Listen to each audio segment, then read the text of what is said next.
This was, at its core, a spending budget, the death knell of austerity. Fiscal Phil, it appears, has become Handout Hammond This Budget showed a marked turn in Tory priorities. Today's budget was Philip Hammond's second. It was also, in many ways, Jeremy Corbyn's first. While the Chancellor stopped far short of what his left-wing opponents would like, he unveiled a day of spending pledges in areas where Labour has long demanded investment. There was a renewed focus on housing, a cash boost for the NHS, investment in teachers, a possible pay rise for nurses, money for scientific research. True, the NHS cash is a lot less than needed. The housing pledges included virtually no new money, and the stamp duty cut for first-time buyers will, according to the OBR, benefit current homeowners more than it will aspiring ones. But make no mistake, this was a fundamental shift in tone and direction. It was the end, after 7 long years, of austerity, a splurge of spending pledges made by ministers who only months ago had mocked Labour about its penchant for magic money trees. While the Chancellor could have been much bolder and gone much further, the priorities he focused on could just as well have been chosen by the opposition: changes to universal credit, spending on green technology, help for young people. This was, at its core, a spending budget, the death knell of austerity. It marked a sharp turn away from the Tories' priorities over the last 7 years and a shift towards Labour's. As such, it was a very different budget to the type we have grown used to in recent years, and seemingly a very different Chancellor to the man who famously prides himself on prudence. Fiscal Phil, it appeared, had become Handout Hammond. It says it all that, in the Chancellor's 70-minute speech, there were just 3 mentions of the word deficit, and 10 of the national debt. In contrast, the Chancellor said, invest 34 times and fund on 30 occasions. It would have been unthinkable just 20 months ago, when George Osborne sternly reminded the nation of the need for continuing austerity, that a Tory Chancellor would so soon stand at the dispatch box delivering a budget that barely mentioned debt.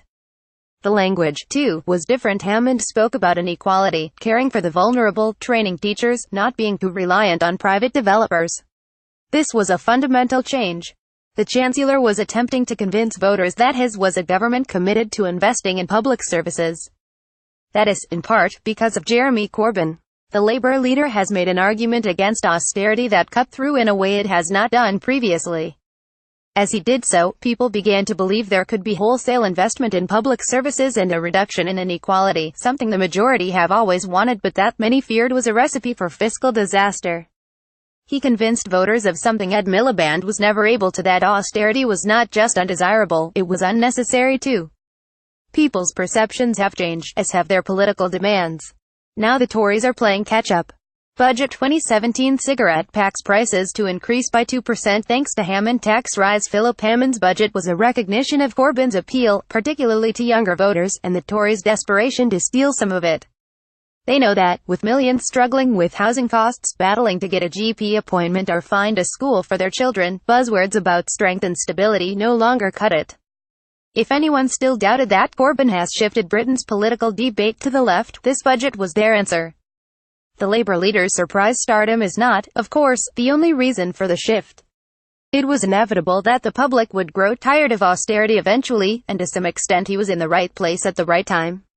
There is only so much belt-tightening that the public can be asked to make before they get tired of it, especially when the promised debt-free future fails to materialize. That shift began when Corbyn was still an obscure backbencher. In September 2012, 54% of voters said the state of the economy was one of the most important issues facing Britain, by some distance their biggest concern.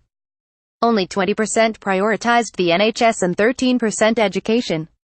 By the time Corbyn assumed the Labour leadership in September 2015, that had already flipped entirely. 36% said the NHS was a top priority, while only 25% thought the economy was. The Labour leader may have surfed the anti-austerity wave and built momentum behind it, but he was not its only driving force. It was also all but impossible to maintain austerity under the leadership of Theresa May and Philip Hammond, far less convincing figureheads in voters' minds than David Cameron and George Osborne.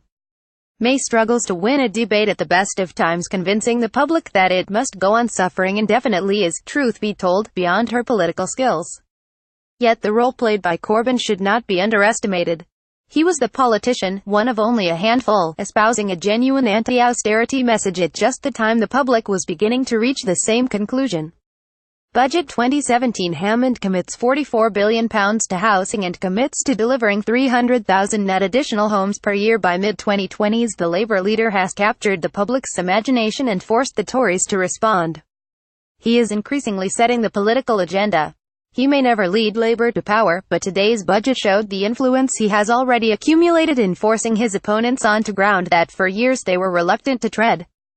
For the Conservatives, the move towards Labour terrain carries its own risk. The Tour drawn dividing lines at the last two elections were clear: Labour recklessness versus Conservative stability. But if both parties are promising investment and deprioritizing the need to cut national debt, that is a very different contest, and one it is immeasurably harder for Theresa May and Philip Hammond to win. Jeremy Corbyn has changed the rules of the game. The Tories are now in a bind. They cannot afford to ignore the public desire for change, but nor can they afford to move the main political debate to one about who is best qualified to invest in public services or tackle inequality. Labour will win that argument every time. This budget makes it more likely that the next election will be fought on Labour's turf.